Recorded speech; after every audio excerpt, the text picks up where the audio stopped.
اور آج 800 سال گزر گئے، ہند الولی سلطان الاولیاء غریب نواز کی حکومت ہم سب پر قائم ہے۔ کس بات کی حکومت ہے یہ دلوں کی حکومت ہے۔ اور وہاں جو ہاتھ لگانے کی کوشش کر رہا ہے وہ اپنے ہاتھوں کو بچا لے، آگ تمہارا انتظار کر رہی ہے، آگ تمہارا انتظار کر رہی ہے۔ اس لیے کہ اللہ فرماتا من عادی لی ولیا فقد آذنتہ بالحرب، جس نے میرے ولی سے دشمنی کی میں اس کو اپنے ساتھ جنگ کا اعلان کرتا ہوں۔ آؤ رب تعالیٰ سے جنگ کرنے کے لیے تیار ہو؟ اللہ کے ولی سے مقابلہ کرنا چاہتے ہو؟ اللہ کے ولی کو چھونا چاہتے ہو؟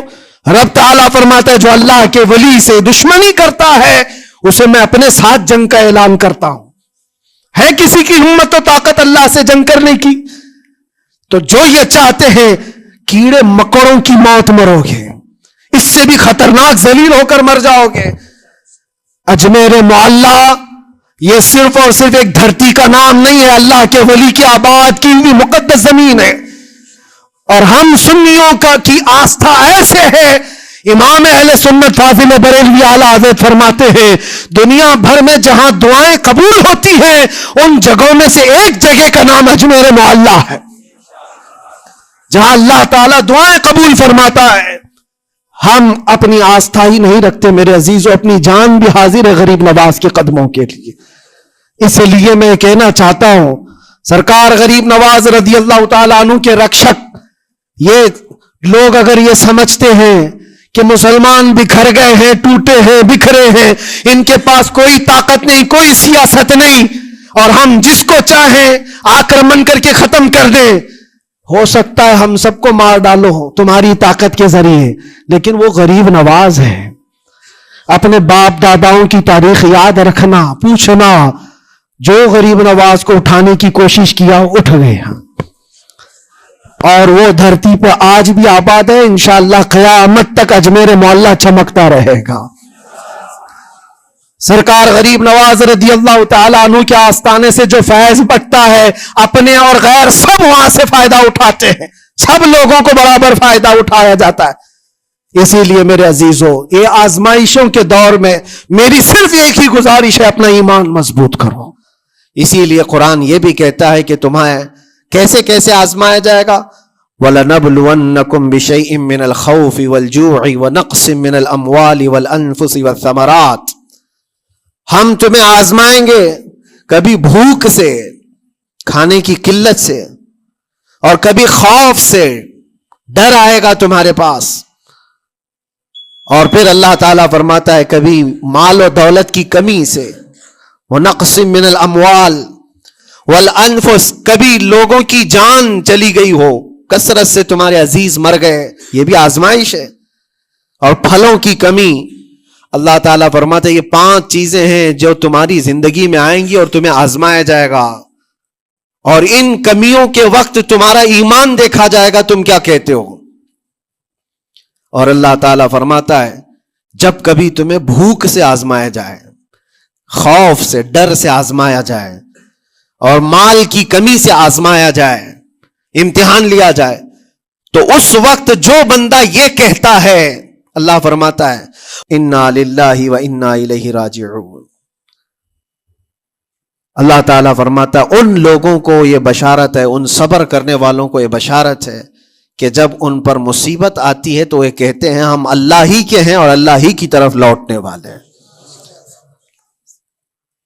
یہ مصیبت کے وقت یہ جو 5 چیزوں سے آزمایا گیا ہے، ان آزمائش کے دور پر جو بندہ اللہ تبارک و تعالیٰ کی اس عطا پر راضی رہتا ہے وہ صبر کے ساتھ نکل گیا ہے۔ آج کے دور میں بھی میرے عزیزو بے شمار جانیں ہماری درمیان سے جا رہی ہیں، آپ کو اندازہ ہے موت اتنی عام ہو گئی ہے، اتنی عام ہو گئی ہے کہ اب لوگوں کو موت پر کوئی افسوس بھی نہیں ہوتا۔ ہر دن خبریں موت کی سرخیاں چھاپتی ہیں، 100-200 کی موت کوئی معنی نہیں رکھتی۔ آج فلسطین کے نہتے بچوں میں تقریباً 45,000 لوگ سال بھر میں مر گئے۔ 45,000 کوئی تعداد ہوتی ہے کہ نہیں ہوتی؟ اتنی بڑی جانوں کا جو نقصان ہے یہ آزمائش ہے، اور یہ جانوں کے ذریعے سے آزمائش تھی. مال کی کمی کی آزمائش تو ایسی ہے، ملک شام، یمن، بہت سارے ایسے ٹوٹے پھوٹے علاقے، عراق، جہاں پر لوگ کھانا اور دوائیوں سے جوجھ رہے ہیں اس طرح سے کہ وہ گھاس کھانے پر مجبور ہیں. بہت سارے ایسے علاقے جہاں پر چھوٹے بچے پھینکے ہوئے کچرے میں سے دانے چن کر کے کھا لیا کرتے ہیں. وہ اپنے پیٹ کی اس آگ کو بجھانے کے لیے دانے دانے کے لیے ترس رہے ہیں. یہ بھوک کی آزمائش ہے، مال کی کمی کی آزمائش ہے، جانوں کی آزمائش ہے. عزیزان گرامی وقار، اور پھر خوف کے ذریعے سے جو آزمائش ہے وہ ہم دیکھ رہے ہیں آج. خوف ظالموں کے ذریعے سے تم پر مسلط کیا جائے گا. ہر آدمی ڈرا سہما ہوا، ہر آدمی اپنے اندر ایک ڈر لیے بیٹھا ہے کہ نکلوں گا تو کیا ہو جائے گا. ان سب کے درمیان اللہ کی بارگاہ میں سجدہ ریز ہونے کا نام ایمان ہے. سب حالات ہوں گے اس طرح سے، اور انہی حالات کے درمیان جو بندہ اپنا سر جھکاتا ہے مولا کریم کی بارگاہ میں وہ ایمان والا ہے.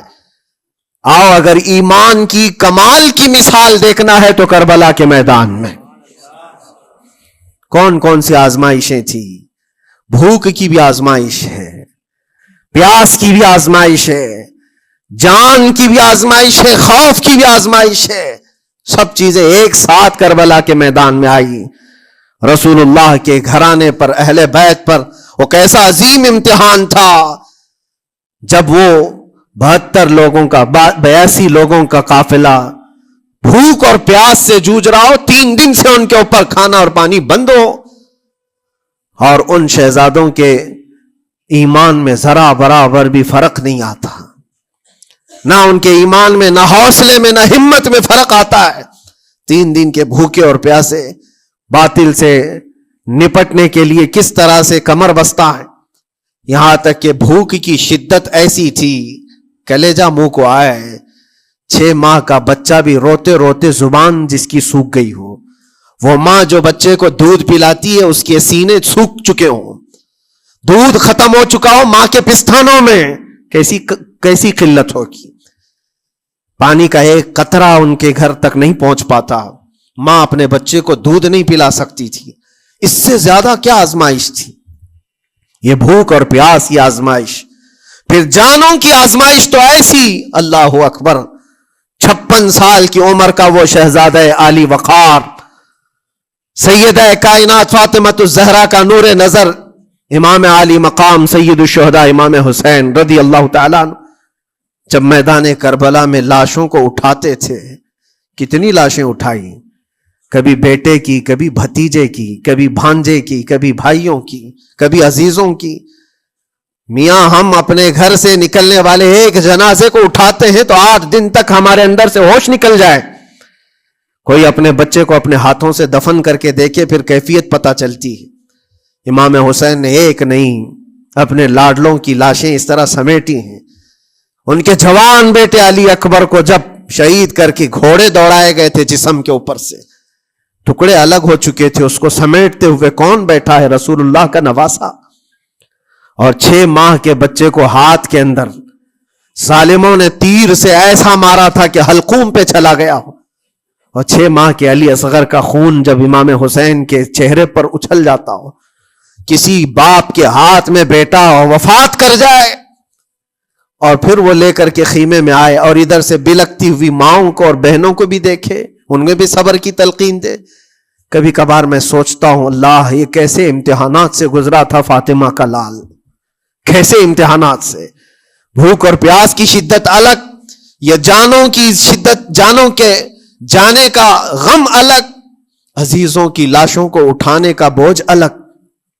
پھر اس پر 22,000 کا لشکر جرار سامنے، اس کا خوف لوگوں کے اوپر ڈالا جا رہا ہے. عزیزان گرامی وقار، یہ سب چیزیں کیا امام حسین کے قدموں کو ڈگمگا گئیں؟ کیا ان کے خاندان والوں کو بکنے پر مجبور کر دی؟ کیا انہوں نے سمجھوتے کر کے اپنا سب کچھ بیچ ڈالا؟ ایک خیمے کا بچہ بھی، خیمے کا ایک بچہ بھی امام حسین کا نکل کر کے آیا ہو تو مجھے تاریخ بتا دو. بلکہ تاریخ تو آج یہ کہتی ہے سرداد نہ داد دست در دست یزید حقا کے بنا لا الہ است حسین. سر دے دیا مگر ہاتھ یزید کے ہاتھ میں نہیں دیا. حق تو یہ ہے کہ لا الہ کی جڑ کا نام حسین ہے. آج وہ امتحان قیامت تک کی تمہارے ساتھ ہوتا رہے گا. قیامت تک تمہارے ساتھ یہ آزمائش ہوتی رہے گی, کبھی بھوک سے, کبھی ڈر سے, کبھی جانوں کے نقصان سے, لیکن پھر تمہیں دیکھا جائے گا تم بکتے کتنے ہو, نکلتے کتنے ہو, ہواؤں کے پجاری کتنے ہیں, خواہشات نفس کو ماننے والے کتنے ہیں, اپنے کمفرٹ زون میں جینے کے لیے ایمان کا سودا کرنے والے لوگ کتنے ہیں. یہ آزمائش ہوتی رہے گی میرے عزیزو. ایمان اس کا نام نہیں ہے کہ تم گھر میں آرام سے بیٹھے رہو گے اور کوئی امتحان نہیں ہوگا. امتحان تو ہوگا, آزمائش تو ہوگی. آج جو بھی حالات ہیں اس پر میں یہی کہوں گا, ایک بات ہو سکتا ہے کروڑوں مسلمانوں کے دلوں میں آج یہ نروس پن آئے, اتنے برے حالات ہوتے ہیں, اللہ ہمارے ساتھ ہے یا نہیں, اللہ ہمارے ساتھ ہے یا نہیں, ایمان ہمارا صحیح ہے یا نہیں, اسلام صحیح ہے یا نہیں. یہ شک بھی شیطان تمہارے دل میں ڈالتا ہے. کبھی تمہارے اوپر مصیبتوں کے پہاڑ ٹوٹ جائیں تو شک ڈالتا ہے شیطان تاکہ تمہارا ایمان ڈگمگا جائے. میرے عزیزو, مسلمان ہونے کا مطلب یہ نہیں ہے کہ تم صرف محلات میں جیو گے اور تخت و تاج کے مالک ہی رہو گے, ایسا نہیں ہے. ایمان والوں کو احد میں 70 جانیں بھی دینی پڑی ہے. بدر میں ان کے ساتھ جو معاملات ہوئے ہیں, فتح اگرچہ بدر میں ہوئی لیکن جنگ احد کا اگر منظر دیکھو گے, اللہ اکبر, وہ رسول پاک صلی اللہ تعالی علیہ وسلم کے شہدائی صحابہ جب احد کے میدان میں کھڑے تھے, 70 صحابہ کی ایسے جانیں گئی ہیں, اگر میں تفصیل بتاؤں تو بہت لمبا وقت ہوگا. ایک صحابی ہیں حضرت انس بن نزیر, پورے جسم میں ایک انگلی کے علاوہ کچھ نہیں ملا, کچھ نہیں ملا. شہادت کی ایک انگلی سے ان کو پہچانا گیا. حضرت سعد بن ربیع, یہ ایسے صحابی ہیں جن کا پیٹ پورا پھاڑ دیا گیا تھا اور 12 نیزے مارے گئے تھے. وہ سید الشہداء امیر حمزہ بھی تو اسی احد کے میدان میں شہید ہوئے, جن کو بھالے سے مارا گیا اور چیر کر کے ان کا کلیجہ چبایا گیا تھا.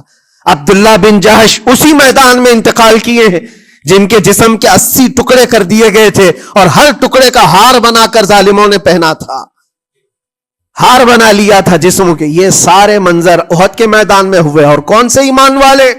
وہ رسول اللہ کی اقتداء میں نماز پڑھنے والے, حضور پاک کے چہرے انور کو دیکھنے والے. جب ان کے ساتھ یہ آزمائشیں ہو سکتی ہیں تو ہم کون سی گاجر مولی ہیں؟ ہمارے ساتھ بھی آزمائشیں ہوں گی. جس کا جیسا ایمان ہوگا ویسا وہ امتحان بھی دے گا, اسی امتحان سے وہ گزارا جائے گا. مگر میں آج کروڑوں مسلمانوں کے دلوں کے بارے میں یہ بات کہنا چاہتا ہوں کہ اگر نروس پن ہے کہ یہ حالات ایسے کیوں ہیں, حالات ہر زمانے میں ہوتے رہیں گے. ستیزہ کار رہا ہے ازل سے تا امروز, شرار ابو لہبی سے چراغ مصطفی. ہماری تاریخ ہے, یہ تاریخ ہے میرے عزیزو. اللہ تعالیٰ قرآن میں فرماتا ہے تلک الایام نداولها بین الناس, یہ دن ہے جو ہم لوگوں کے درمیان پلٹتے رہتے ہیں. کبھی تم بادشاہ بنو گے, کبھی فقیر بن جاؤ گے. اور آج جو تخت پر ہے ہو سکتا ہے وہ کل ڈگر ڈگر گھوم رہے ہوں. آج جن کو طاقت کا نشہ ہے ہو سکتا ہے وہ بھیک مانگنے پر بھی مجبور ہو جائے. لیکن ایک بات یاد رکھنا, نروس پن اپنے دل میں آنے نہ پائے. ان حالات سے دیکھ کر کے گھبرا نہ جانا. ایمان تمہارا سچا ہے, اللہ کل بھی تمہارے ساتھ, آج بھی تمہارے ساتھ.